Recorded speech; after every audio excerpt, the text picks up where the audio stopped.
সর্বত্র চলছে দাবদাহ গরমের দহন যন্ত্রণা। দেখা মিলছে না বৃষ্টিরও।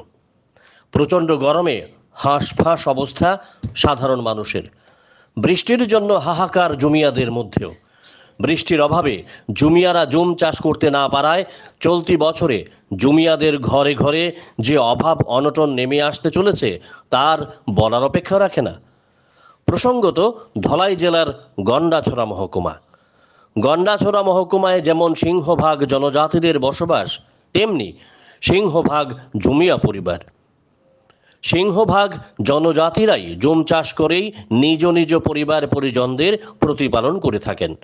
প্রতি বছরের ফাল্গুন চৈত্র মাসে জমিয়ারা বিভিন্ন টিলাভূমির বন জঙ্গল কেটে আগুনে পুড়িয়ে পরিষ্কার করে নেন। বৈশাখ মাসের প্রথম দিকে প্রচুর বৃষ্টিতে ভেজা মাটিতে ধান রোপণ করে থাকেন জমিয়ারা। শুধু ধানই নয়, ধানের সঙ্গে জমিয়ারা মিষ্টি কুমড়, সেন্ধাই, শশা, তিল, ভুট্টা সহ নানা ফসলের বীজ রোপণ করে থাকেন। কিন্তু এই বছর এখনো পর্যন্ত বৃষ্টির দেখা না পেয়ে অনেকটাই হতাশ জমিয়ারা। জমিয়াদের বক্তব্য, বর্তমান সময়ে প্রচুর পরিমাণে বৃষ্টির প্রয়োজন ছিল, কিন্তু বৈশাখ মাস শেষ হতে চললেও বৃষ্টির দেখা মিলছে না। ফলে জুম চাষ থেকে বঞ্চিত রয়ে গেছেন জমিয়ারা।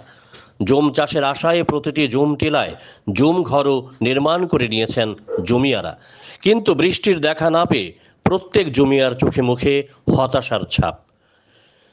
চলতি বছরেও যে প্রত্যেক জমিয়ার ঘরে অভাব অনটন দেখা দেবে তার বলার অপেক্ষা রাখে না। বৃষ্টির অভাবে প্রতিটি জুম খা খা করে চলেছে।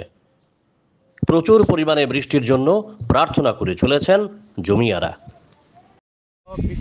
এমন কোনো সুবিধা হইতেছে না। এই জমিন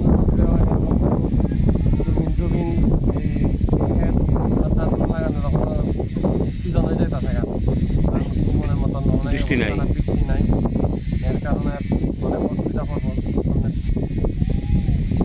খাইতে পারে।